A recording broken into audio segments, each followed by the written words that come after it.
Good morning, everyone. It is Sunday, November 5th, 2017, and this is your Fun Fact of the Day. Skipping ahead in some Bible stories, through all of Saul's conquests and ups and downs and failures as king, getting replaced with David as king, some battles, some strife, and we'll skip ahead to a significant story for many reasons, David and Bathsheba. Our story takes place after Israel defeats the Ammonites. King David decides to stay in Jerusalem, even though almost all of the men are out of the city fighting his battles for him. He's out one evening, taking a walk on his rooftop. He spots a young woman bathing. This woman's name is Bathsheba.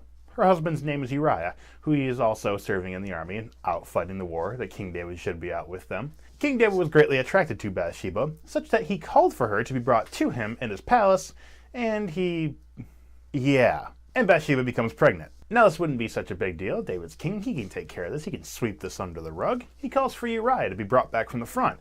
And then Uriah will carry some news. How's the battle going? Tell me of the commander Joab. Let me know how things are. And while he's home, King David tells Uriah, go enjoy some time with your wife. You've been away for months or however long fighting. Go enjoy with her. In an attempt to get Uriah to sleep with Bathsheba so that David's impregnating of her would be covered up with a very simple explanation.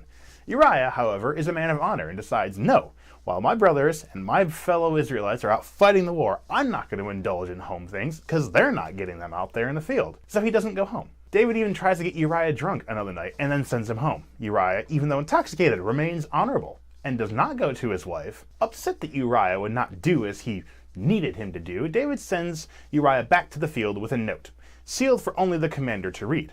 What this note said, essentially, was to put Uriah on the front lines and have him killed. Essentially, push really hard and then tell all the other men to pull back, just not Uriah. Leave him out to dry, effectively. The commander doesn't exactly do this. He does put him in the midst of the hard fighting, probably because Uriah was a really good fighter. And there is a lot of people that are lost at that point. It's not exactly King David's plan. Given the option, he would have only lost Uriah so that no other losses needed to take place. But there was a lot of fighters lost. King David says it's okay. Uriah died anyway, it's all I needed to know. David lets Bathsheba grieve for the loss of her husband. After Bathsheba's done grieving, David takes Bathsheba for his own wife, and then, look, she's my wife. Oh, she became pregnant with my child. Who saw that coming? There's a prophet in Jerusalem at this time named Nathan. Nathan was told by God exactly what happened, because God sees everything. He didn't escape that. And Nathan goes to David with a story. Says, there's a rich man who takes from his poor neighbor, takes a baby lamb, and provides a feast for all his guests. Didn't ask this poor neighbor, didn't pay the poor neighbor, just took it without asking. Now, what should be done to that rich man?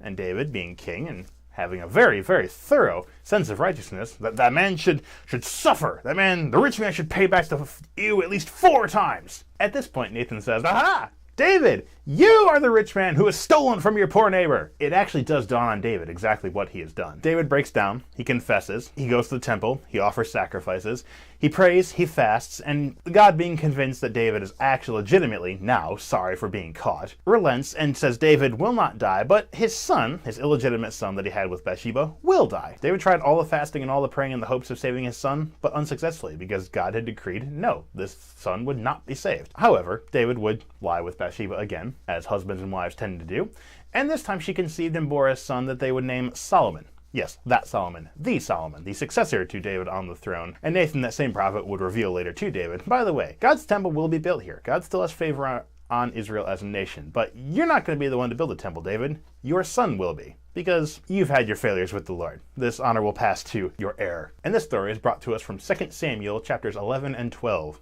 David and Bathsheba. There's a lot of implications and some deeper theology that we can learn about God through this story. Seek qualified teachers before trying to ascertain all of your own lessons from it. In other news, today is National Donut Day, National Love Your Red Hair Day, hi Sabrina, and National Daylight Savings Times Ends Day. Falling back, people. And if I had my way, we'd fall back for the last time. Hope you've enjoyed this fun fact of the day. See you tomorrow.